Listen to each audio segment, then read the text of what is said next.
what's up? It's Renee Bija. If you're returning, thank you so much for being a subscriber and for hanging out.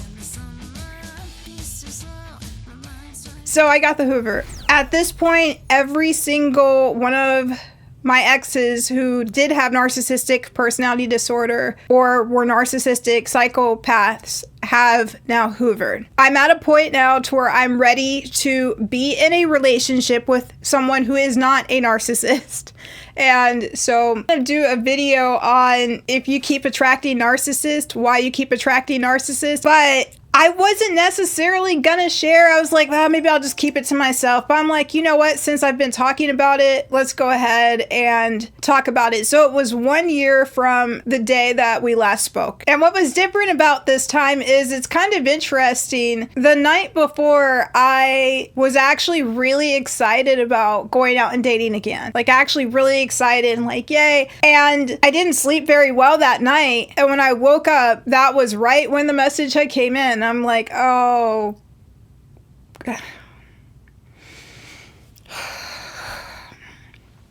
So I kind of hoped it was anybody but the last person.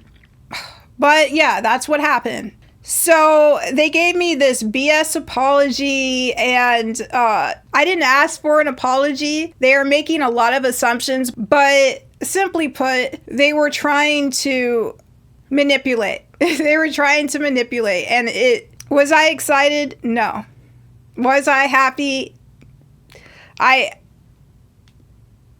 It's just one of those things. When you deal with a narcissist, the reason why they Hoover is because essentially they check on you because they want to see what kind of work they did. For a narcissistic psychopath, typically they want to see that you are not doing well, that you're very unhappy, that you're stuck, that you're miserable, that you're sad, that you can't move on from them, that you're heartbroken. They want you to be like them. They want you to be in a position where you're like, that's the one that got away and I missed out and now I'll never have love. Like they want to leave you in that state. So if you're doing well and you're happy, and typically the Hoover comes when you're dating someone new, or when you're just about to start dating someone new, or when it's the worst possible time, like you're out of town, you're on a vacation, and you're being carefree on an island somewhere hanging out or whatever, that's when they come in with the stupid Hoovers. So usually if you're on a date with somebody else and you're really liking that person, that's when they'll send you the text like, hey,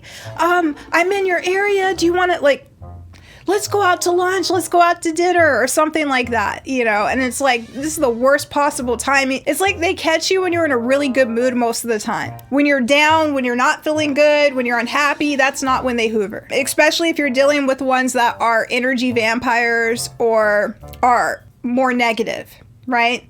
So every single narcissist has Hoovered at this point, and I have made a commitment to not date a narcissist again. I definitely will date again, but not someone that has that personality disorder. Unfortunately, people that have that personality disorder, they do not change. They tend to get worse and worse and worse and worse and worse. It gets darker, it gets more negative, it gets more traumatic. There's no happy ending with a narcissist. But that's one of the ways that they keep you in it, male or female, whether you're a guy that's dealing with a narcissistic woman or a woman that's dealing with a narcissistic man, etc. The way that they keep you involved in a bad situation is by having you hold on to, well, they'll change, maybe they'll get better, maybe things will improve. It will not. Narcissistic people see people as objects. They objectify people. So they don't see you as, I don't want to go into too much detail on narcissism on this tape, but I will say, so did I respond back? No.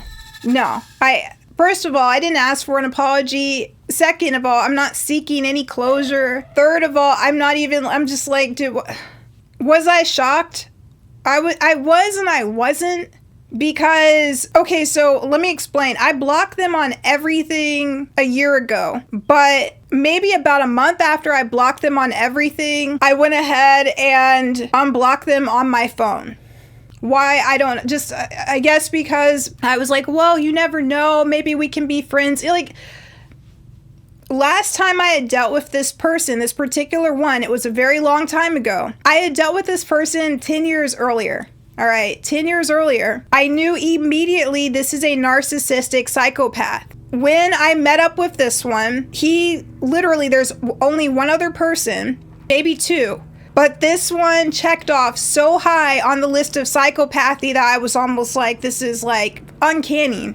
This person, immediately I knew they were a psychopath. They were extremely charming and glib, etc. But it's a long story of how and why. Knowing what I knew, that I still went back out with them anyways. I'll just go ahead and tell it now. So actually, right around the time that I met the other psychopath guy, I met two in the same year. And they're not that hard to find, especially, and we'll go into later on another tape why, you know, if you keep attracting narcissist or a certain type of person, the reason why. I'm going to put that on another tape. But what happened was 10 years earlier, we met up, we went out on a date. There were a lot of weird things that were happening. There were a lot of weird things that were happening. And I knew everything in my intuition told me this is a psychopath. Something was very off. But a lot of weird things happened 10 years later.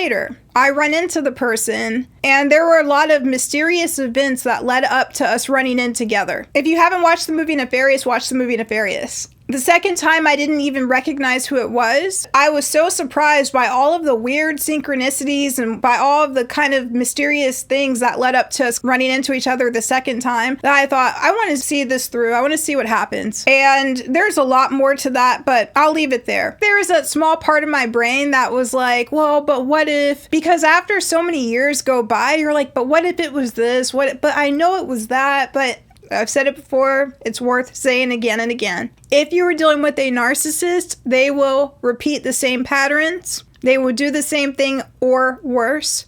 So if they cheated on you, they're going to cheat on you again and again and again. They're going to go back to the same behavior. If you're dealing with a narcissist, they're going to go back to the same behavior. They're going to do what they did before, and they're going to do it again.